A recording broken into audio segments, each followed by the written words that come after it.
ഭൂമിയിൽ ജീവിക്കുന്ന വിശ്വാസി മനുഷ്യ, നിനക്ക് നൽകപ്പെട്ട നിമിഷങ്ങളുടെ കാര്യത്തിൽ, സമയത്തിന്റെ കാര്യത്തിൽ നീ ബോധവാനാകണമെന്ന സന്ദേശം പരസ്പരം കൈമാറാതെ ഒരിക്കലും സ്വഹാബത്ത് സദസ്സുകളിൽ നിന്ന് വിട്ടുപിരിയാറില്ലായിരുന്നു. പ്രിയമുള്ളവരെ, അല്ലാഹു നമുക്ക് തന്നിരിക്കുന്ന ഈ ആയുസ്, ഈ സമയം, അതെന്തിനു വേണ്ടിയാണ് റബ്ബു തആല നമുക്ക് നൽകിയത്?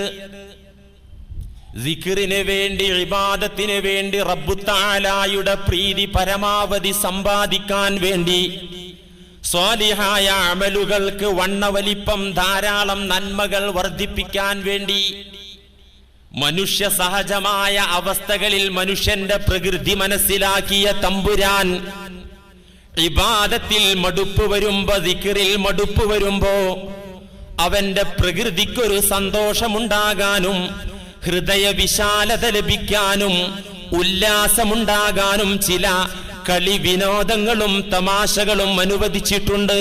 അതെന്തിനു വേണ്ടിയാണ്? ദിക്റിന് സഹായകമാകാൻ, സ്വാലിഹായ അമലുകൾക്ക് സഹായകമാകാൻ വേണ്ടിയുള്ള ചില വിനോദങ്ങളും കളികളും തമാശകളും. അതല്ലാത്ത സമയം അത്രയും അള്ളാഹുവിന്റെ പ്രീതി സമ്പാദിക്കാൻ വേണ്ടി ഉപയോഗപ്പെടുത്തണം. വെറുതെ അനാവശ്യ വിനോദങ്ങൾക്ക് വേണ്ടി സമയം കളഞ്ഞ ആളുകൾ 3 ഘട്ടങ്ങളിൽ ദുഃഖിക്കുമെന്ന് പരിശുദ്ധ ഖുർആൻ.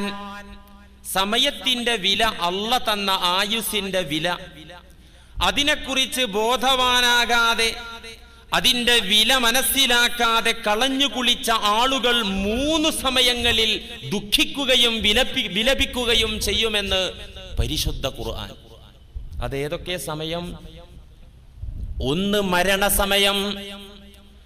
മരണസമയം തനിക്ക് കഴിഞ്ഞു പോയ ആയുസിന്റെ കാര്യത്തിൽ, തനിക്ക് നൽകപ്പെട്ട സമയത്തിന്റെ കാര്യത്തിൽ ദുഃഖിക്കും, അക്രമികൾ ദുഃഖിക്കുമെന്ന് പരിശുദ്ധ ഖുർആൻ. സാധാരണ നാം ഓതി കേൾക്കാറുള്ള ഒരു ആയത്താണല്ലോ സൂറത്തുൽ മുനാഫിഖൂനയിലെ ആയത്ത്. وَأَنْفِقُوا مِمَّا رَزَقْنَاكُمْ مِنْ قَبْلِ أَنْ يَأْتِيَ أَحَدَكُمُ الْمَوْتُ فَيَقُولَ رَبِّ لَوْلَا أَخَّرْتَنِي إِلَى أَجَلٍ قَرِيبٍ فَأَصَّدَّقَ وَأَكُنْ مِنَ الصَّالِحِينَ وَلَنْ يُؤَخِّرَ اللَّهُ نَفْسًا إِذَا جَاءَ أَجَلُهَا وَاللَّهُ خَبِيرٌ بِمَا تَعْمَلُونَ. മരണസമയത്ത് അക്രമികളുടെ ദുഃഖം പറഞ്ഞു തന്നിട്ട് അല്ലാഹു കാലേ കൂട്ടി ചിന്തിക്കാനും നന്മയിലൂടെ മുന്നേറാനുമുള്ള ആഹ്വാനം നടത്തുകയാണ് ഈ ആയത്തുകളിലൂടെ. അല്ലാഹു നിങ്ങൾക്ക് തന്നതൊക്കെയും അവന്റെ മാർഗത്തിൽ ചിലവഴിക്കൂ. വഅൻഫിഖൂ മിമ്മാ റസഖ്നാകും. പണം മാത്രല്ല, നമ്മുടെ സമയം, നമ്മുടെ ആരോഗ്യം, എല്ലാം നാം നിങ്ങൾക്ക് നൽകിയതാണ്. അത് നമ്മുടെ മാർഗത്തിൽ നിങ്ങൾ വിനിയോഗിക്കൂ. എന്തുകൊണ്ട്? മിൻ ഖബ്ലി അൻ യഅതിയ അഹദകുമുൽ മൗതു ഫയഖൂല റബ്ബി ലൗലാ അഖർതനി ഇലാ അജലിൻ ഖരീബ്. മരണദൂതൻ ചാരത്തെത്തുമ്പോ പറഞ്ഞു പോകും, ചില ചുരുങ്ങിയ നിമിഷങ്ങൾ കൂടി തന്നാൽ ഞാൻ പരമാവധി നന്നാകുകയും ആ സമയം പരമാവധി ഉപയോഗപ്പെടുത്തുകയും നേരത്തെ സമയം കളഞ്ഞു കുളിച്ചതുപോലെ, വിനോദങ്ങൾക്ക് വേണ്ടി, അനാവശ്യ കലകൾക്ക് വേണ്ടി ചിലവഴിച്ചതുപോലെ ചിലവഴിക്കാതെ നന്മകളിൽ ഉപയോഗപ്പെടുത്തിക്കൊള്ളാം. പക്ഷേ വലൻ യുഅഖിറല്ലാഹു നഫ്സൻ ഇദാ ജാഅ അജലുഹാ, സമയത്തിയ പിന്നെ നീട്ടിയിടുന്ന പ്രശ്നമില്ല എന്ന് അല്ലാഹു മുന്നറിയിപ്പ് നൽകുകയാണ്. ഈ ആശയം ഒരു സ്ഥലത്ത് 2 സ്ഥലത്തൊന്നും അല്ല. ഈ ആശയം അല്ലാഹു ഖുർആനിലൂടെ നമുക്ക് പറഞ്ഞു തരുന്നത് 1 2 സ്ഥലത്തൊന്നുമല്ല, പല ഭാഗത്തും കാണാം. സൂറത്ത് ഇബ്രാഹീമിൽ ഇങ്ങനെ കാണാം, فَيَقُولُ الَّذِينَ ظَلَمُوا رَبَّنَا أَخِرْنَا إِلَى അജലിൻ ഖരീബ് ഇലാ അജലിൻ ഖരീബിൻ നുജിബ് ദഅവതക്. സൂറത്ത് ഇബ്രാഹീമിൽ മറ്റൊരു ഭാഷയിൽ അല്ലാഹു ഈ ആശയം പഠിപ്പിക്കാം. മരണദൂതൻ മുന്നിലെത്തുമ്പോ ഫയഖൂലുല്ലദീന ളലമു, സമയത്തിന്റെ വില മനസ്സിലാക്കാതെ അക്രമ പ്രവർത്തനങ്ങളിലൂടെ ജീവിച്ച അക്രമിയായ മനുഷ്യൻ വിലപിച്ചു പോകും, പറഞ്ഞു പോകും, റബ്ബനാ അഖിർനാ ഇലാ അജലിൻ ഖരീബ്, ചുരുങ്ങിയ സമയം കൂടെ ഞങ്ങളുടെ നാഥ ഞങ്ങളെ പിന്തിച്ചിടണേ, മരണം ഒന്നുകൂടെ താമസിപ്പിക്കണേ. അപേക്ഷ വരും, പക്ഷേ കിട്ടൂല. അള്ളാഹു പറയുന്നത് എന്താ? വല്ലാഹു ഖബീറും ബിമാ തഅമലൂൻ. ഉള്ള സമയം എന്താ നിങ്ങൾ ചെയ്തതെന്ന് അള്ളാഹ്ക്കറിയാം. നൽകപ്പെട്ട ആയുസ് ഏതൊന്നിലാണ് വിനിയോഗിച്ചതെന്ന് അള്ളാഹുവിനറിയാം. ഇനി സമയം തരുന്ന പ്രശ്നമില്ല. അപ്പൊ മരണസമയം നഷ്ടപ്പെടുത്തിക്കളഞ്ഞ സമയത്തിന്റെ കാര്യത്തിൽ ദുഃഖിക്കാത്തവരുണ്ടാവുകയില്ല. പ്രത്യേകിച്ച് അക്രമികൾ ആ സമയത്ത് വിലപിക്കുകയും വിനീതമായി അപേക്ഷിക്കുകയും ചെയ്യും, നീട്ടിയിടാൻ വേണ്ടി എന്ന് പരിശുദ്ധ ഖുർആൻ. 3 ഘട്ടങ്ങളിൽ ദുഃഖിക്കും വിലപിക്കും എന്ന് പറഞ്ഞല്ലോ. 1 മരിക്കാൻ നേരത്ത്, ആര്? സമയത്തിന്റെ വില അറിയാത്ത ആളുകൾ. 2 അന്ത്യനാളിൽ മഹ്ശറയിൽ യതഹസ്സറു ഇബ്നു ആദമ അൻ സാഅത്തിൻ യൗമൽ ഖിയാമ ലം യദ്കുരില്ലാഹ ഫീഹാ. ഇമാം മുസ്ലിം ഉദ്ധരിച്ച ഹദീസിൽ കാണാം, മുത്തുനബി പഠിപ്പിക്കുന്നു, യതഹസ്സറു ഇബ്നു ആദം അൻ സാഅ യൗമൽ ഖിയാമ ലം യദ്കുരില്ലാഹ ഫീഹാ. ഉള്ള ആയുസിൽ അള്ളാഹുവിനെ ഓർക്കാതെ കളഞ്ഞ സമയം, ഉള്ള സമയം, നൽകപ്പെട്ട സമയത്തിൽ അള്ളാഹുവിനെ ഓർക്കാതെ തള്ളി നീക്കിയ, ഒഴിവാക്കിയ, മറ്റു കാര്യങ്ങളിൽ ഉപയോഗപ്പെടുത്തിയ നിമിഷങ്ങൾ, ആ നിമിഷങ്ങളുടെ കാര്യത്തിൽ മനുഷ്യൻ ദുഃഖിക്കും അന്ത്യനാളിൽ. ഏത് സമയത്തിന്റെ കാര്യത്തിൽ? ദിക്റില്ലാതെ പോയ സമയം മുഴുവൻ. അള്ളാഹുവിനെ ഓർക്കാൻ വേണ്ടിയല്ലാതെ ഉപയോഗപ്പെടുത്തിയ നിമിഷങ്ങളുടെ കാര്യത്തിൽ അന്ത്യനാളിൽ മനുഷ്യരെല്ലാം ദുഃഖിക്കുകയും ഖേദിക്കുകയും ചെയ്യും. ഇവിടെ ഒരു ചോദ്യം, അപ്പോൾ കച്ചവടക്കാരൻ കച്ചവടം ചെയ്തതിൽ ദുഃഖിക്കുമോ? തൊഴിലാളി തൊഴിൽ ചെയ്തതിന്റെ പേരിൽ ദുഃഖിക്കേണ്ടി വരുമോ? തൊഴിലാളിയും കച്ചവടക്കാരും അവരിൽ ചിലർ ദുഃഖിക്കും, ചിലർ ദുഃഖിക്കൂല. ഏതാണ് ദുഃഖിക്കാത്ത കച്ചവടക്കാരൻ, തൊഴിലാളി? അതാണ് നമ്മൾ പഠിക്കേണ്ടത്. ദിക്റിന് വേണ്ടിയല്ലാതെ സമയം പാഴാക്കിയ ആളുകൾ ഓരോ സെക്കൻഡുകളുടെ കാര്യത്തിലും അന്ത്യനാളിൽ ദുഃഖിക്കുമെന്ന മുന്നറിയിപ്പാണ് പ്രവാചകൻ നൽകുന്നത്. അപ്പൊ ദിക്റില്ലാത്ത ഏതൊരു സെക്കൻഡ് ഉണ്ടോ ആ സെക്കൻഡിന്റെ കാര്യത്തിൽ ദുഃഖിക്കും. അപ്പൊ കച്ചവടക്കാർ ദുഃഖിക്കോ? തൊഴിലാളി ദുഃഖിക്കോ? ഇല്ല. ഏത് കച്ചവടക്കാരും തൊഴിലാളികളും ദുഃഖിക്കില്ല. ദിക്റിലൂടെ കച്ചവടം നടത്തിയവർ, ദിക്റിലൂടെ തൊഴിൽ ചെയ്തവർ. അതെങ്ങനെ ദിക്റിലൂടെ കച്ചവടം നടത്തുക? ഉദാഹരണം, ഒരു കച്ചവടക്കാരൻ സുബ്ഹാനല്ലാഹ് സുബ്ഹാനല്ലാഹ് സുബ്ഹാനല്ലാഹ്, അരി എത്ര വേണം? സുബ്ഹാനല്ലാഹ് സുബ്ഹാനല്ലാഹ് സുബ്ഹാനല്ലാഹ്, 50 കിലോ മതിയോ? സുബ്ഹാനല്ലാഹ് സുബ്ഹാനല്ലാഹ് സുബ്ഹാനല്ലാഹ്, പിന്നെന്താ വേണ്ടത്? സുബ്ഹാനല്ലാഹ്. ഇതൊരു തരം വിശ്വാസ. അങ്ങനെ ചില ആൾക്കാരുണ്ട്. ഇതൊരു ഇങ്ങനെയൊന്നും നബി സല്ലല്ലാഹു അലൈഹി വസല്ലമ കാണിച്ചു തന്നിട്ടേ ഇല്ല. ഞാൻ എൻ്റെ കണ്ണുകൊണ്ട് ഈ പട്ടണത്തിൽ കണ്ടതാണ്. ഞാൻ കുറ്റപ്പെടുത്തല്ല, മനസ്സിലാക്കാൻ വേണ്ടി. ഇങ്ങനൊരു രീതി നബി സല്ലല്ലാഹു അലൈഹി വസല്ലമ തങ്ങളിൽ നിന്ന് കേൾവിയില്ല, ഹദീസിൽ എവിടെയും കാണുന്നില്ല. എന്ന് വെച്ച് കച്ചവടം ചെയ്യുന്നതിനിടയിൽ ഒരു മരണവാർത്ത കേട്ടാൽ ഇന്നാലില്ല പറയുന്നത് കൊണ്ടോ ഒരു അൽഹംദുലില്ല പറയുന്നത് കൊണ്ടോ ഇൻഷാ അല്ലാഹ് നാളെ തരാം, ഇന്ന് സാധനം സ്റ്റോക്കില്ല, അതൊന്നും കുഴപ്പമില്ല കേട്ടോ. അതല്ലാതെ ഉണ്ടല്ലോ അതിനിടയിൽ ഇങ്ങനെ ദിക്റൊന്നായിട്ട് വർദ്ധിപ്പിക്കുന്ന ആ സമയത്ത് കസ്റ്റമേഴ്സിനെ കൈകാര്യം ചെയ്യാം. മാന്യമായ സമീപനം കസ്റ്റമറോടും വേണം. അത് പേഴ്സണാലിറ്റി ഡെവലപ്മെന്റിന്റെ ഭാഗമായിട്ടല്ല, പരിശുദ്ധ ദീനിന്റെ പേഴ്സണാലിറ്റി ഉണ്ട്. കസ്റ്റമറോട് എങ്ങനെ പെരുമാറണം, നിന്റെ കച്ചവടത്തിന്റെ കാര്യം നോക്കിയിട്ട് മാത്രല്ല, മുഅ്മിനിന്റെ സ്വഭാവ മഹിമ അതവന്റെ വിവിധ മണ്ഡലങ്ങളിൽ അവനെ പ്രശോഭിതനാക്കും, സുന്ദരനാക്കും. അതുകൊണ്ട് തന്നെ കച്ചവടം ചെയ്യുക അതോടൊപ്പം ദിക്ർ. അതെങ്ങനെ? തൊഴിൽ ചെയ്യുക അതോടൊപ്പം ദിക്ർ. എന്നാൽ ആ കച്ചവടത്തിന്റെയും തൊഴിലിന്റെയും കാര്യത്തിൽ മശ്ശറയിൽ ദുഃഖിക്കേണ്ടി വരില്ല. അതെങ്ങനെ രണ്ടും സമന്വയിപ്പിച്ചു പോവാ? അതിന് വലിയ ബുദ്ധിമുട്ടൊന്നുമില്ല. കച്ചവടക്കാരാ, രാവിലെ നീ വീട്ടിൽ നിന്ന് ഒരുങ്ങിയിറങ്ങുമ്പോ നല്ല നിയ്യത്തോടുകൂടെ റബ്ബിന്റെ നാമം ഉരുവിട്ട് വീട്ടിൽ നിന്നിറങ്ങുക. കച്ചവടം പറഞ്ഞോടത്ത് നമ്മളത് വിശദീകരിച്ചിട്ടുണ്ട്. അങ്ങനെ കടയിലെത്തുമ്പോ റബ്ബിന്റെ നാമം ജപിച്ചുകൊണ്ട് കട തുറക്കുകയും നല്ല നിയ്യത്തോടെ അകത്ത് കയറി ഇരിക്കുകയും പരമാവധി ബിസിനസിനിടയിലും നിന്റെ കൽബ്, നിന്റെ ഹൃദയം റബ്ബുമായി ബന്ധപ്പെടുത്തുകയും ചെയ്യുക സാധിക്കുന്ന വിധം. എന്നാൽ നിന്റെ കച്ചവടം ഇബാദത്താണ്, നിന്റെ കച്ചവടം ദിക്റിന്റെ ഭാഗമാണ്, നിന്റെ തൊഴിൽ ദിക്റിന്റെ ഭാഗമാണ്. അതാണ് അല്ലാഹു സൂറത്തുൻ നൂറിലൂടെ പഠിപ്പിച്ചത്. റിജാലുൽ ലാ തുൽഹീഹിം തിജാറത്തു വലാ ബൈഉൻ അൻ ദിക്രില്ലാഹി വ ഇഖാമിസ് സ്വലാത്തി വ ഈതാഇസ് സകാ يخافون يوما تتقلب فيه القلوب والأبصار.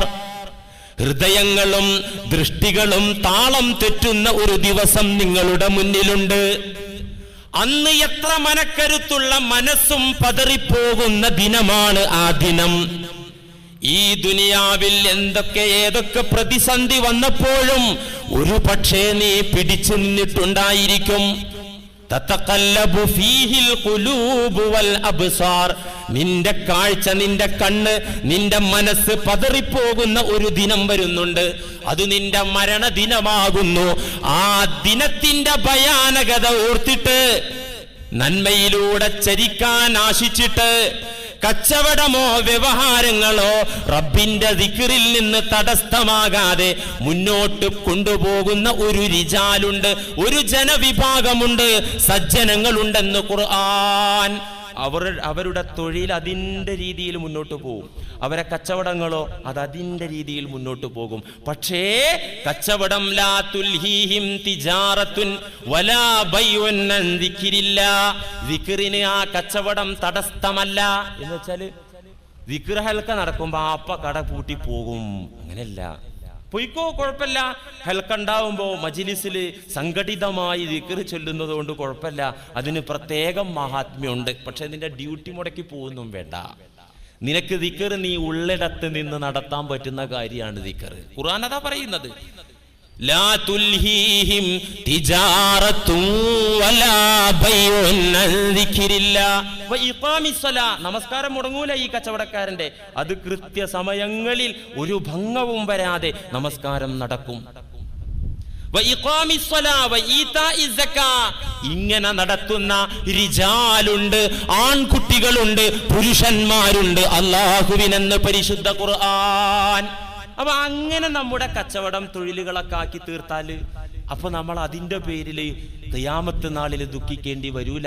അള്ളാഹു അത്തരത്തിലുള്ള ബിസിനസ്സുകളാക്കി നമ്മുടെ ബിസിനസ്സുകളെ മാറ്റി തരുമാറാകട്ടെ. പ്രാർത്ഥന മാത്രം പോരാ, അതിന് വേണ്ട പരിശ്രമവും വേണം. മൂന്നാമത് ദുഃഖിക്കുന്നത് നരകത്തിൽ വെച്ചാണെന്ന് പരിശുദ്ധ ഖുർആൻ. സമയം നഷ്ടപ്പെടുത്തിയ, അനാവശ്യ വിനോദങ്ങളിൽ സമയം വിനിയോഗിച്ച മനുഷ്യൻ ഒന്നാമതായി മരിക്കുമ്പോഴും, രണ്ടാമതായി മശ്ശറയിലും, മൂന്നാമതായി നരകത്തിലും വിലപിക്കും, ദുഃഖിക്കും. സൂറത്ത് ഫാത്തിറിന്റെ 37-ാമത്തെ വചനത്തിൽ അല്ലാഹു പഠിപ്പിക്കുന്നുണ്ട്. വഹും യസ്തരിഖൂന ഫീഹാ റബ്ബനാ أخرجنا نعمل صالحا غير الذي كنا نعمل أولم نعمركم ما يتذكر فيه من تذكر وجاءكم النذير فذوقوا فما للظالمين من نصير. പ്രിയരെ, ഇതൊക്കെ ഇതൊക്കെ നമ്മളോട് അല്ലാഹ് പറഞ്ഞതാ. ഇതൊക്കെ ബോധം ഉണ്ടാകാൻ വേണ്ടിയിട്ട് മനസ്സിലാക്കി ജീവിക്കാൻ വേണ്ടി പടച്ചവൻ നമ്മളോട് പറഞ്ഞതാ. അതുകൊണ്ട് മനസ്സിലാക്കിക്കോ, വഹും യസ്തരിഖൂന ഫീഹാ, നരകക്കുണ്ടാരത്തിൽ പതിച്ചു പോയ ആളുകൾ അവിടെ വെറുതെ കിടക്കൂല. വെറുതെ കിടക്കാനുള്ള സഹനം അവർക്കുണ്ടാവൂല, സുഖം അവർക്ക് അവിടെ കിട്ടൂല. വഹും യസ്തരിഖൂന ഫീഹാ, നരകക്കുഴിയിൽ അവർ അലമുറയിട്ട് കരഞ്ഞുകൊണ്ടിരിക്കും, ആർത്തു വിളിച്ച് കരഞ്ഞുകൊണ്ടിരിക്കും. എന്ത് പറഞ്ഞിട്ടാ കരയുന്നത്? എന്തു പറഞ്ഞിട്ടാ വിലപിക്കുന്നത്? റബ്ബനാ അഖ്രിജ്നാ, പടച്ചവനെ ഈ നരകക്കുഴിയിൽ നിന്ന് ഞങ്ങളെ ഒന്ന് മോചിപ്പിക്ക്, ഒന്ന് പുറത്തേക്ക് കൊണ്ടുപോക്. എങ്ങോട്ടാ പുറത്തേക്ക് കൊണ്ടുപോകേണ്ടത്? സ്വർഗത്തിലാക്കണമെന്ന് നരകക്കാർ ആവശ്യപ്പെടുന്നില്ല. മനസ്സിലാക്കണം. പടച്ചോനെ അഖ്രിജ്നാ, ഞങ്ങളെ ഇവിടുന്ന് പുറത്താക്കിയിട്ട് സ്വർഗത്തിന്റെ ചെറിയൊരു മേഖലയിലെങ്കിലും കൊണ്ടുപോയി ഇടുന്നല്ല അവര് പറയുന്നത്. റബ്ബനാ അഖ്രിജ്നാ നഅമൽ സാലിഹൻ ഗൈറല്ലദീ കുന്നാ നഅമൽ. അമലിന്റെ ലോകത്തേക്ക് നഷ്ടപ്പെടുത്തിക്കളഞ്ഞ, ആയുസിന്റെ ലോകത്തേക്ക് നഷ്ടപ്പെടുത്തിക്കളഞ്ഞ സമയമുണ്ടല്ലോ, ദുനിയാവിലെ സമയം. ആ സമയത്തിലേക്ക്, ആ ചാൻസിലേക്ക്, ആ അവസരത്തിലേക്ക് ഞങ്ങളെ കൊണ്ടുപോ. നരകക്കുഴിയിൽ നിന്ന് എടുത്തിട്ട് ദുനിയാവിലെ ജീവിതം പോലത്തെ ഒരു ചാൻസ്, ചെറിയൊരു ചാൻസ്, സമയം താ റബ്ബേ. കുന്നാ നഅമൽ ഗൈറല്ലദീ കുന്നാ നഅമൽ. അന്ന് ഞങ്ങൾ വിനോദത്തിലൂടെ, അനാവശ്യ കലകളിലൂടെ, അനാവശ്യമായ വാക്കും പ്രവൃത്തിയിലൂടെ നഷ്ടപ്പെടുത്തിയതുപോലെ ഇനി നഷ്ടപ്പെടുത്തൂല. ഗൈറല്ലദീ കുന്നാ നഅമൽ, അന്ന് ഞങ്ങൾ സമയം വിനിയോഗിച്ച പ്രവർത്തനം അതല്ല ഇനി ഞങ്ങളിൽ നിന്നുണ്ടാവുക. അതുകൊണ്ട് പടച്ചവനെ കുറച്ച് സമയം തന്നാൽ ഞങ്ങൾ രക്ഷപ്പെടാൻ പര്യാപ്തമായ പ്രവർത്തനങ്ങൾ ചെയ്തു കൊള്ളാമെന്ന് നരകവാസികൾ അലമുറയിട്ട് കരയുമ്പോ റബ്ബിന്റെ ഭാഗത്തു നിന്നുള്ള മറുപടി ഖുർആൻ തുടർന്നു പറയുന്നു. അവലം നുഅമ്മിറുകും മാ യതദക്കറു ഫീഹി മൻ തദക്കർ. അവലം നുഅമ്മിറുകും, തന്നിരുന്നല്ലോ ആയുസ്, വയസ്സ് തന്നിരുന്നല്ലോ, സമയം തന്നിരുന്നല്ലോ നിങ്ങൾക്ക്. മാ യതദക്കറു ഫീഹി മൻ തദക്കർ, നന്നാകാൻ ആവശ്യമുള്ള സമയമൊക്കെ തന്നിരുന്നല്ലോ. രക്ഷപ്പെടാൻ ആവശ്യമുള്ള സമയം തന്നിരുന്നല്ലോ നിങ്ങൾക്ക്. അതിന് പര്യാപ്തമായ അവസരവും ആയുസ്സും നിങ്ങൾക്ക് ഞാൻ നേരത്തെ തന്നിരുന്നല്ലോ. അവലം നുഅമ്മിറുകും മാ യതദക്കറു ഫീഹി മൻ തദക്കർ, കിട്ടിയിരുന്നല്ലോ സമയം. മാത്രല്ല ഇനി ഇവിടെ നിങ്ങൾക്ക് ഒരു ഇളവുമില്ല. വജാഅകുമുൻ നദീർ, താക്കീതുകാരൻ വന്നിരുന്നല്ലോ. ഇവിടെ ഇപ്പോൾ ഈ അരങ്ങേറുന്ന സംഭവം മുന്നറിയിപ്പ് നൽകാൻ താക്കീതുകാർ നിങ്ങളുടെ ചാരത്ത് വന്നിരുന്നല്ലോ. ഇപ്പൊ ഈ നരകത്തിലുണ്ടായ സംഭവം, ഞാനും നിങ്ങളും തമ്മിലുള്ള സംസാരം, നിങ്ങളുടെ വിലാപം, നിങ്ങളുടെ അപേക്ഷ, അതൊക്കെ അഡ്വാൻസ് നേരത്തെ മുന്നറിയിപ്പ് തരാൻ പ്രവാചകന്മാർ വന്നു. ശേഷം പ്രവാചകന്മാരുടെ സന്ദേശം നിങ്ങളുടെ കാതുകളിലെത്തിക്കാൻ സന്ദേശവാഹകന്മാർ വന്നല്ലോ. അപ്പോഴും നിങ്ങൾ കേട്ടു എന്നല്ലാതെ കേട്ടതനുസരിച്ച് നീങ്ങിയില്ലല്ലോ. ഫദൂഖൂ ഫമാ ലിൽളാലിമീന മിൻ നസീർ. ഇനിയിപ്പോ ഇവിടെ കിടന്നിട്ട് അനുഭവിച്ചോളൂ. ഫമാലിൽ ളാലിമീന മിൻ നസീർ, അക്രമികളെ ഹെൽപ്പ് ചെയ്യാൻ, സഹായിക്കാൻ, ഈ നരകക്കുണ്ടാരത്തിൽ നിന്നു കരകയറ്റാൻ ഒരു സഹായവും വരുന്ന പ്രശ്നമില്ല. ഇനി അനുഭവിച്ചോളൂ. അവിടെ നടക്കുന്നത് അള്ളാഹു ഇവിടെ ലൈവായിട്ട് കാണുന്നത് പോലെ അവതരിപ്പിച്ചു തരികയാണ് ഖുർആനിലൂടെ. മാത്രല്ല പ്രിയ സഹോദര, ആപേക്ഷികമായി മുൻകാല ജനതയിലേക്ക് ചേർത്തി നോക്കിയിട്ട് ഈ ഉമ്മത്ത് മുഹമ്മദ് സമയം കുറഞ്ഞ വിഭാഗമാണ്, ഗ്രൂപ്പാണ് അല്ലേ? 1000 വർഷത്തോളം ജീവിച്ച പ്രവാചകന്റെ ചരിത്രം ഖുർആൻ പറഞ്ഞു തന്നിട്ടുണ്ട്. 1000 മാസം റബ്ബിന്റെ പ്രീതിക്ക് വേണ്ടി ധർമ്മസമരത്തിൽ ഏർപ്പെട്ട ശംഊനുൽ ഗാസി എന്ന യോദ്ധാവിന്റെ ചരിത്രം മുത്തുനബിയും പറഞ്ഞു തന്നിട്ടുണ്ട് അല്ലേ? 1000 വർഷത്തോളം ജീവിച്ച നബിയും 1000 മാസം അള്ളാഹുവിന്റെ മാർഗത്തിൽ പ്രയത്നിച്ച മനുഷ്യന്റെ ചരിത്രമൊക്കെ നമ്മുടെ മുമ്പാകെ പരിശുദ്ധ ദീൻ പറഞ്ഞു തന്നിട്ടുണ്ട്. എന്നാൽ നിങ്ങളൊരു കാര്യം കൂടി കൂട്ടത്തിൽ മനസ്സിലാക്കണം. അവരുടെ 1000 വയസ്സിനേക്കാൾ മൂല്യമുള്ളതാണ് എന്റെയും നിങ്ങളുടെയും 60ഉം 70ഉം വയസ്സ്. അവരുടെ 1000 വയസ്സിനേക്കാൾ വിലയുള്ളതാണ്, മൂല്യമുള്ളതാണ്. ക്വാണ്ടിറ്റി കൂടുതലാണെങ്കിലും ക്വാളിറ്റി കൂടിയതാണ് നമ്മുടെ 60ഉം 70ഉം 50ഉം 40ഉം വയസ്സ്. അവരാ ദീർഘമായ കാലം കൊണ്ട് നേടിയെടുക്കാത്തത്, അവർക്ക് നേടിയെടുക്കാൻ സാധിക്കാത്തത് ഈ സമുദായത്തിന് ചുരുങ്ങിയ സമയം കൊണ്ട് നേടിയെടുക്കാം. ഇതൊരു രസകരമായ ചിന്താർഹമായ ഉദാഹരണത്തിലൂടെ നബി സല്ലല്ലാഹു അലൈഹി വസല്ലം പഠിപ്പിക്കുന്നുണ്ട്. മിമ്പറിൽ നിന്ന് പ്രഭാഷണ മധ്യേ നബി തങ്ങൾ ഇതിനൊരു ഉദാഹരണം, നമ്മുടെ സമയത്തിന്റെ മൂല്യം മനസ്സിലാക്കാൻ ഒരു ഉദാഹരണം.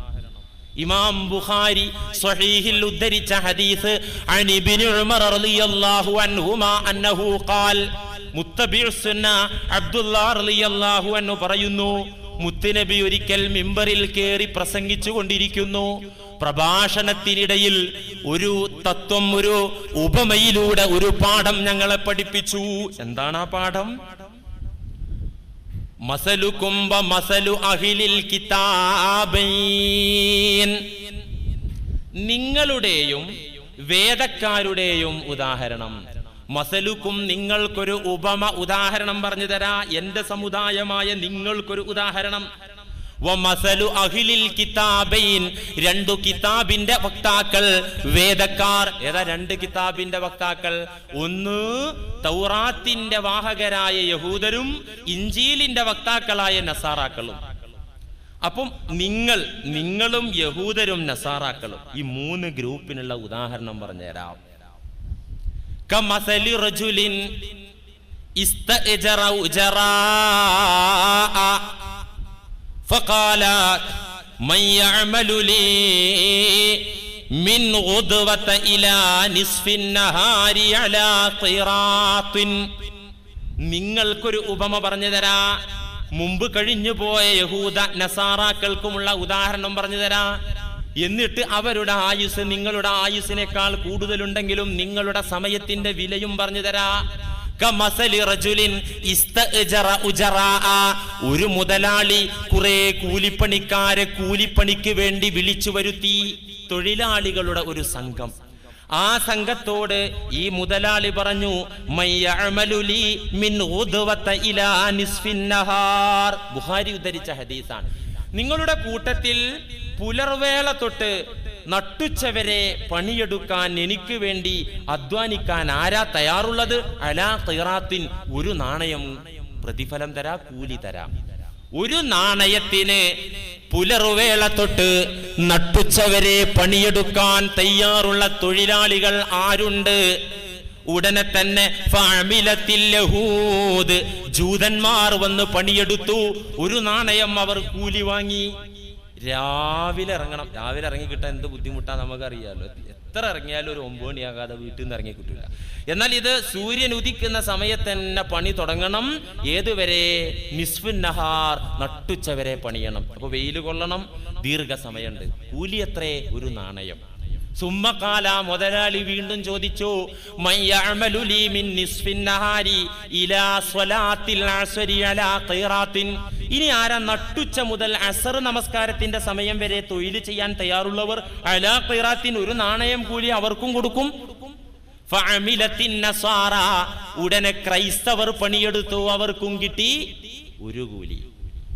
ഇത് ഇന്നത്തെ ജൂതരെ കുറിച്ചും ക്രിസ്ത്യാനികളെ കുറിച്ചല്ലോ. അവർക്ക് ഒരു കൂലിയില്ല, അരക്കൂലിയില്ല, കാക്കൂലിയില്ല.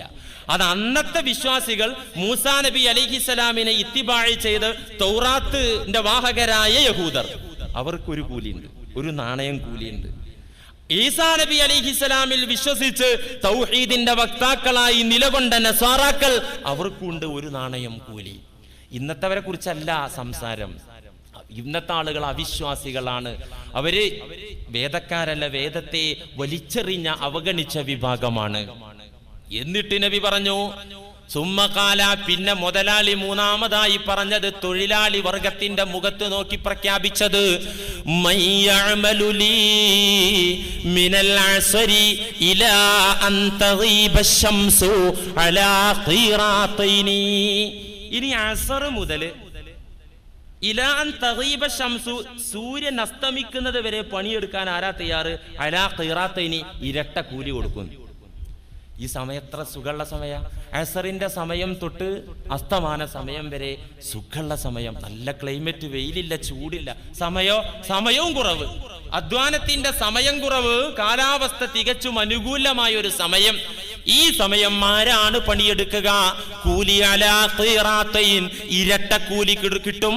മറ്റു രണ്ട് വിഭാഗത്തിന് കൊടുത്തതിന്റെ ഇരട്ടി കൊടുക്കും.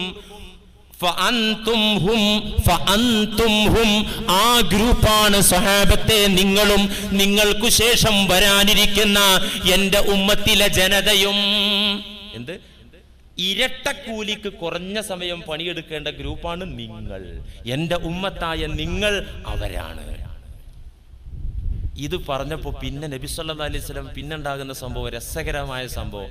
ഫഗളിബത്തിൽ യഹൂദു വന്നസാറാ, ഈ ഉമ്മത്തിന് നാളെ ആഖിറത്തിൽ പടച്ച തമ്പുരാൻ ഇരട്ട കൂലി തരുന്നത് കാണുമ്പോ ഫഗളിബത്തിൽ യഹൂദു വന്നസാറാ, ജൂത ക്രൈസ്തവ വിഭാഗത്തിന് ദേഷ്യം പിടിക്കും. സ്വാഭാവികമായിട്ട് അവർക്ക് ദേഷ്യം വരും. ഫയഖൂലൂൻ, അവർ പറയും മാലനാ അക്സറ അമല വഅഖല്ല അതാഅ. ഇതെന്ത് പണിയാ? മാലനാ അക്സറ അമലൻ വഅഖല്ല അതാഅ, ഞങ്ങൾക്ക് പണി കൂടുതല്, സമയം കൂടുതല്, അഖല്ല കൂലി കുറവ്. ഇതെന്തടപാടാ? ഇത് നീതിയാണോ? ഫയഖൂലു, മുതലാളി ചോദിക്കും. ഈ ഉദാഹരണത്തിലുള്ള മുതലാളി ആരാ? അല്ലാഹു. സംഘമാരാ? മുസ്ലിമീങ്ങളും യഹൂദരും നസാറാക്കളും. മുതലാളി ചോദിക്കും ഹൽ നഖസതുകും മിൻ ഹഖികും, ഹൽ നഖസ്തുകും മിൻ ഹഖികും, നിങ്ങൾക്ക് തരാമെന്ന് ഞാൻ ഏറ്റിരുന്ന ഒരു നാണയം, അതിൽ ഞാൻ ഒരു അണുത്തൂക്കം കുറവ് വരുത്തിയിട്ടുണ്ടോ എന്ന് അവരോട് ചോദിക്കും. നിങ്ങളോട് ഞാൻ കൂലിപ്പണിക്ക് വേണ്ടി, തൊഴിലിന് വേണ്ടി വിളിച്ചപ്പോൾ തന്നെ നിങ്ങളോട് പറഞ്ഞ വാക്ക്, അതിൽ ഞാൻ മായം കലർത്തിയിട്ടുണ്ടോ, കുറവ് വരുത്തിയിട്ടുണ്ടോ? നിങ്ങൾക്ക് തരാൻ ഞാൻ ഏറ്റ നിങ്ങൾ സമ്മതിച്ച കൂലിയിൽ വല്ല കുറവും ഞാൻ വരുത്തിയിട്ടുണ്ടോ? ഫഖാലു, അവർ പറയും ലാ, അതില് കുറവൊന്നുമില്ല. അതില് കുറവില്ലെങ്കിൽ ഫദാലിക ഫല്ലി, ഈ ജനതയ്ക്ക് ഞാൻ നൽകിയത് എന്റെ ഔദാര്യമാണ്, ഞാൻ അവരെ ബഹുമാനിച്ചതാണ്. ഊതീഹി മൻ അശാ, ഞാൻ ഉദ്ദേശിച്ചവർക്ക് എന്റെ ഔദാര്യം വാരിക്കോരി കൊടുത്തിട്ട് ഞാൻ അവരെ അനുഗ്രഹിക്കും. അപ്പൊ പടച്ച തമ്പുരാൻ അവന്റെ ഫളല്, ഔദാര്യം വാരിക്കോരി ഉമ്മത്തിന് തന്നേക്ക്. അപ്പൊ ഈ സമയത്തിന്റെ വിലയെക്കുറിച്ച് ബോധ്യമുണ്ടാകാൻ വേണ്ടിയാണ് നബി സല്ലല്ലാഹു അലൈഹി വസല്ലം തങ്ങൾ മിമ്പറിൽ വെച്ച് സ്വഹാബത്തിനെ പഠിപ്പിച്ചത്. അതാണ് ഈ മിമ്പറിന്റെ മുന്നിൽ നിന്ന് നമ്മൾ പറയേണ്ടതും കേൾക്കേണ്ടതും. ഈ അമൂല്യമായ സമയം കാര്യമുള്ള കളിക്ക് ഉപയോഗപ്പെടുത്താം, കാര്യമുള്ള വിനോദങ്ങൾക്ക് ഉപയോഗപ്പെടുത്താം. അത് വിശകലനം ചെയ്യണം. ഏതൊക്കെയാണ് ഇസ്ലാം അംഗീകരിച്ച കല, സാഹിത്യം, കവിത നമ്മൾ പഠിക്കണം. അല്ലെങ്കിലോ പിശാചിന്റെ ഏറ്റവും വലിയ ആയുധങ്ങളുടെ കൂട്ടത്തിൽ ഒരു ആയുധമാണ് അശ്ലീലങ്ങൾ കലർന്ന കലാവിനോദങ്ങൾ. പിശാചിന്റെ പ്രധാന ആയുധം തന്നെ. അള്ളാഹുവിന്റെ സദസ്സിൽ നിന്ന് ഇബ്ലീസ് ലഈൻ ആട്ടി ഓടിക്കപ്പെട്ട് പുറത്താക്കപ്പെട്ട സമയം, ആ സമയം അള്ളാഹുവിനോട് അവൻ പറഞ്ഞു, അവനെ പുറത്താക്കാണ്. അവനെ സ്വർഗീയ ലോകത്ത് നിന്നും മാലാഖമാരുടെ ലോകത്ത് നിന്നും പിടിച്ചു പുറത്താക്കാൻ നേരത്ത്, പുറത്താക്കാൻ ഉത്തരവ് ഒന്നും പുറത്തായിട്ടില്ല. ആ സമയം ഇബ്ലീസ് അള്ളാഹുവിനോടായി പറഞ്ഞു. എന്താ പറഞ്ഞത്? ലഇൻ ഖർതനി ഇലാ യൗമിൽ ഖിയാമ ലഅഹ്തനികന്ന ദുർരിയതഹു ഇല്ലാ ഖലീലാ. ലഇൻ അഖർതനി ഇലാ യൗമിൽ ഖിയാമ, പടച്ചവനെ അന്ത്യദിനം വരെ എനിക്കൊരു അവധി താമസം നീ നൽകുകയാണെങ്കിൽ, ഒരു ചാൻസ് നീ തരികയാണെങ്കിൽ, ലഅഹ്തനികന്ന ലഅഹ്തനികന്ന ദുർരിയതഹു ഇല്ലാ ഖലീലാ. ഈ നിൽക്കുന്ന ആദമിന്റെ മക്കളെ മുഴുവനും ഞാൻ പിഴുതെറിയും, മുഴുവനും ഞാൻ വഴിതെറ്റിക്കും. ഇല്ലാ ഖലീല, എന്റെ പിടിയിൽ അകപ്പെടാത്തവർ ഇല്ലാ ഖലീല, കുറച്ചാളുകൾ എനിക്ക് പിടിച്ചാൽ കിട്ടൂല.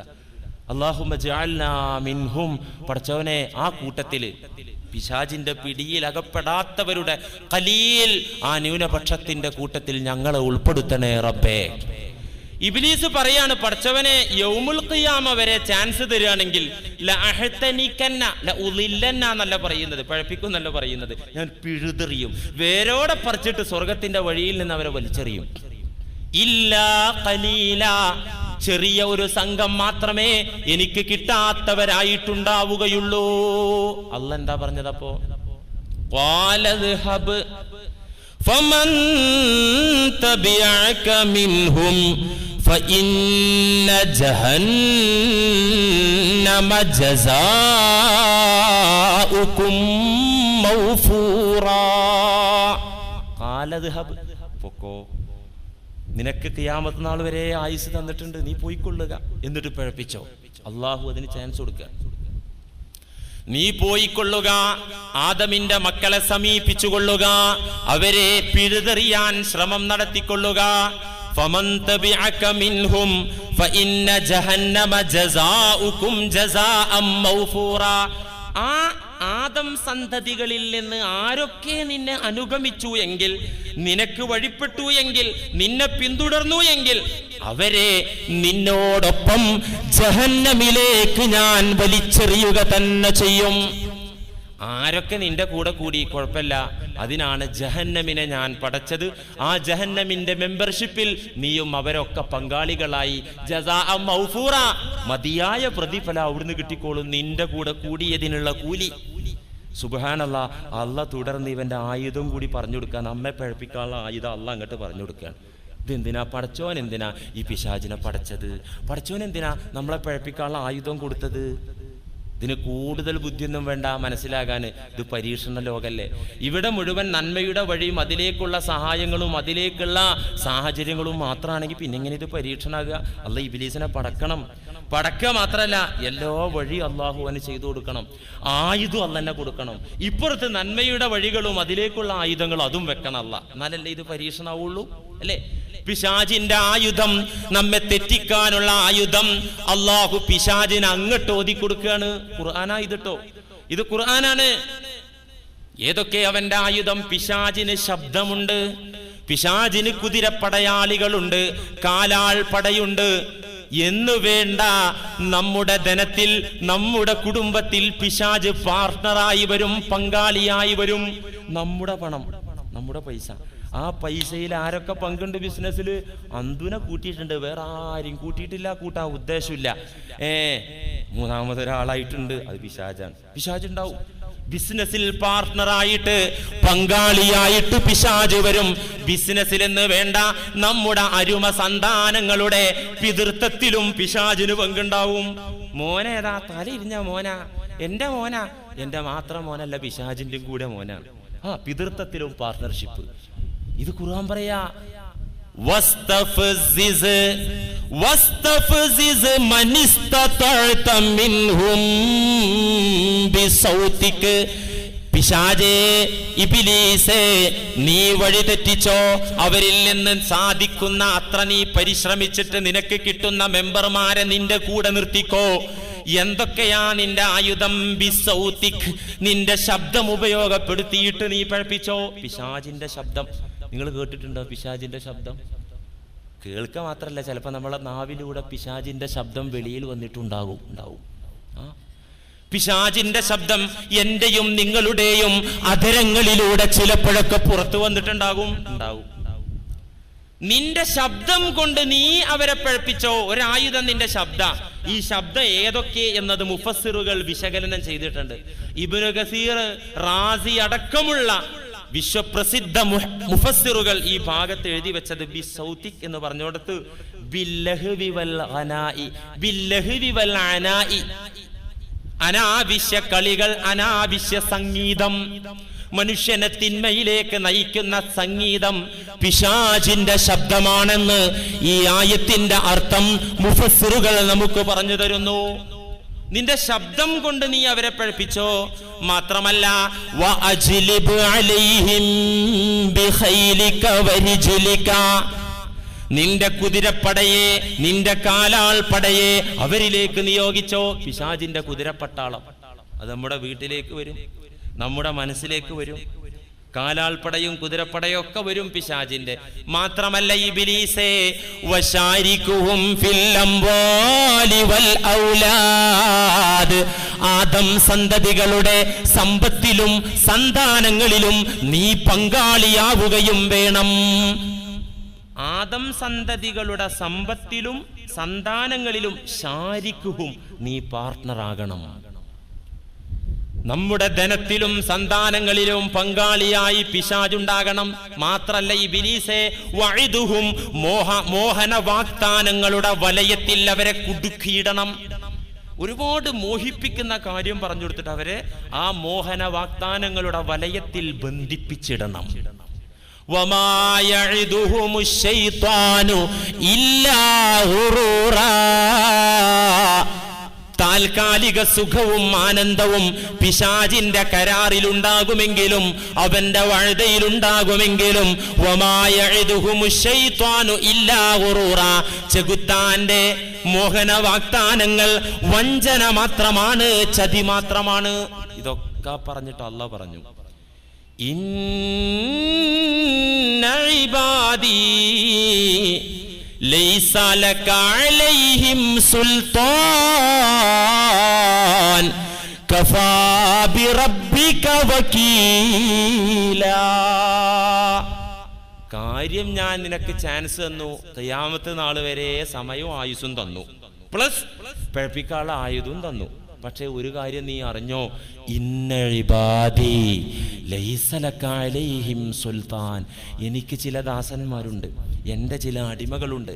ലൈസ ലക അലൈഹിം സുൽത്താൻ, അവരുടെ നേരെ നിന്റെ ആധിപത്യം വിലപ്പോവില്ല, നിന്റെ കെണിയും വലയും വിലപ്പോവില്ല. അവർ നിന്നിൽ നിന്ന് സംശുദ്ധരായി രക്ഷപ്പെട്ട് നിലകൊള്ളും. കഫാ ബിറബ്ബിക വകീലാ. അവിടെ ആ ക്വാളിറ്റി, ആ യോഗ്യത ആർക്കാ കിട്ടുക എന്നുള്ളതിനുള്ളൊരു സന്ദേശ ഈ ആയത്തിന്റെ അവസാനത്തിൽ അതൊരു സൂചനയിലൂടെ തന്നത്. തവക്കുലുള്ള വർഗം, കഫാ ബിറബ്ബിക വകീല.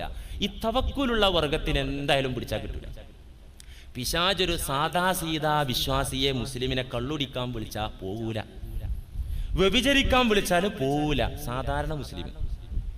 എന്നാലോ സാധാരണ മുസ്ലിം പിശാചിന് വഴിപ്പെടുന്ന മേഖലയോടെ തവക്കുലില്ലാത്ത മേഖല. പ്രതിസന്ധി വരുമ്പോ നന്മയും തിന്മയും വിധിച്ച് പരീക്ഷിക്കുന്ന നാഥൻ നന്മ ധാരാളം കൊടുത്തപ്പോ സാധാരണക്കാരനായ ഈ മുസ്ലിം ശുക്റുള്ളവനായി നിലകൊണ്ടു, നന്ദിയുള്ളവനായി ജീവിച്ചു. അതിന്റെ പിറകെ തിന്മ വിധിക്കുന്ന നാഥൻ തിന്മകൾ മേൽക്കുമേലെ മുസീബത്തുകളുടെ രൂപത്തിൽ അവന്റെ ജീവിതത്തിൽ കയ്പനുഭവിക്കാൻ വേണ്ടി ഇട്ടുകൊടുത്തപ്പോ ഒരു പരിധിവരെ അവൻ തവക്കുലുള്ളവനായി ക്ഷമയുള്ളവനായി. പിന്നെയും അല്ലാഹ് പരീക്ഷിച്ചപ്പോ പിടിവിട്ടുപോയി. ഈ സാധനത്തിനെ, ഈ സാദാ സീതാ മുസ്ലിമിനെ എവിടെ കിട്ടും? തവക്കുലിന്റെ അഭാവത്തിലൂടെ പിശാച് കയറി പിടിക്കും. അതുകൊണ്ടാണ് ഇന്ന ഇബാദി ലൈസ ലക അലൈഹിം സുൽത്താൻ. ഇബ്ലീസേ, നിനക്ക് ആയുസ്സുണ്ടെങ്കിലും ആയുധങ്ങളുണ്ടെങ്കിലും പിഴപ്പിക്കാനുള്ള അവസരങ്ങളുണ്ടെങ്കിലും എനിക്ക് ചില ദാസന്മാരുണ്ട്, അവരെ പിടിച്ചാൽ നിനക്ക് കിട്ടില്ല. കഫാ ബിറബ്ബിക വകീല. അത് തവക്കുലിന്റെ മേഖലയാണ്. പ്രതിസന്ധി വരുമ്പോ റബ്ബിനെ ഓർത്ത് പിടിച്ചു നിൽക്കുന്ന മേഖലയാണ് ആ മേഖല. പടച്ചവൻ ആ ഗ്രൂപ്പിലും നമ്മെ ഉൾപ്പെടുത്തുമാറാകട്ടെ. അതുകൊണ്ട് പ്രിയപ്പെട്ടവരെ, നമ്മുടെ സമയത്തിൻ്റെ വില മനസ്സിലാക്കിയിട്ട് നമ്മൾ മുന്നേറുക. പിശാചിൻ്റെ ആയുധം ഏതൊക്കെയാണെന്ന് നമ്മൾ പഠിച്ചറിഞ്ഞ് മുന്നേറുക. ഇനി കല, നമ്മളറിയണം കല. ആദ്യമായിട്ട് നമുക്ക് കവിതയെക്കുറിച്ചും ഗാനങ്ങളെക്കുറിച്ചും ചെറിയൊരു പഠനം. പരിശുദ്ധ ഖുർആനിലെ ഒരു അധ്യായത്തിൻ്റെ പേര്, ഒരു സൂറയുടെ പേര് ശുഅറാ എന്നാണ്. ശുഅറാ എന്ന് പറഞ്ഞാൽ അതിൻ്റെ ഭാഷാർത്ഥം എന്താ? കവികൾ. അതെ, ഖുർആനിലെ ഒരു അധ്യായത്തിന്റെ നാമം സൂറത്തു ശുഅറാ. കവികൾ, കവികൾ, അധ്യായ നാമം തന്നെ അതാണ്, കവികൾ. മോശപ്പെട്ട കവിതകളെയും ഗാനങ്ങളെയും അല്ലാഹു കുറ്റപ്പെടുത്തുന്നു, വിമർശിക്കുന്നു. നബി സല്ലല്ലാഹു അലൈഹി വസല്ലമ തങ്ങൾ ആ അറേബ്യൻ ഉപഭൂഖണ്ഡത്തിൽ തൗഹീദിന്റെ കൈത്തിരിയുമായി ദീപശിഖയുമായി കടന്നു വന്നപ്പോ അന്നത്തെ സാഹചര്യം എന്താ? സാഹിത്യത്തിൽ ഉന്നതങ്ങളിലെത്തിയ അറേബ്യൻ സമുദായം, സമൂഹം, അവരുടെ കൂട്ടത്തിൽ കവികൾ വളരെ പ്രസിദ്ധരും പ്രശസ്തരും സ്ഥാനമുള്ളവരുമായിരുന്നു.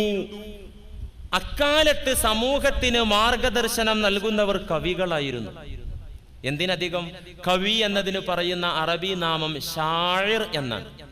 ഷാഇർ എന്നതിന്റെ ഭാഷാർത്ഥം എന്താ? എല്ലാം അറിയുന്നവൻ, എല്ലാ വിവരമുള്ള ആള്. സമൂഹം ആ പേരിട്ടാണ് അക്കാലത്ത് നബി വരുന്നതിന്റെ മുമ്പുള്ള ജാഹിലിയ കാലത്തിന്റെ അവസ്ഥയാണ് ഞാൻ പറയുന്നത്. ഷായിർ എന്ന് വിളിച്ചു. മാത്രല്ല, മക്കയിൽ വർഷത്തിൽ ഒരിക്കൽ ഒരു മേളയുണ്ടാകും, ഒരു ആഘോഷ പരിപാടി, 20 ദിവസം നീണ്ടു നിൽക്കുന്ന ആഘോഷ പരിപാടിയാണ്. എവിടെ അത് നടക്കുന്നത്? സൂഖ് ഉഖാലിലാണ്, ഉഖാൽ ചന്തയിൽ. ആ ചന്തയിൽ എല്ലാ സാധനവും ഉണ്ട്. കള്ളുണ്ട്, പെണ്ണുണ്ട്, നർത്തകിമാരുണ്ട്, ആയുധ പ്രകടനങ്ങളുണ്ട്, കായികാഭ്യാസങ്ങളുണ്ട്, എല്ലാം ഉണ്ട്. സൂഖ് ഉഖാലിന്റെ ഒരു മൂലയിൽ അരങ്ങേറുന്നത് എന്താണെന്നറിയോ? കവിതാലാപനം.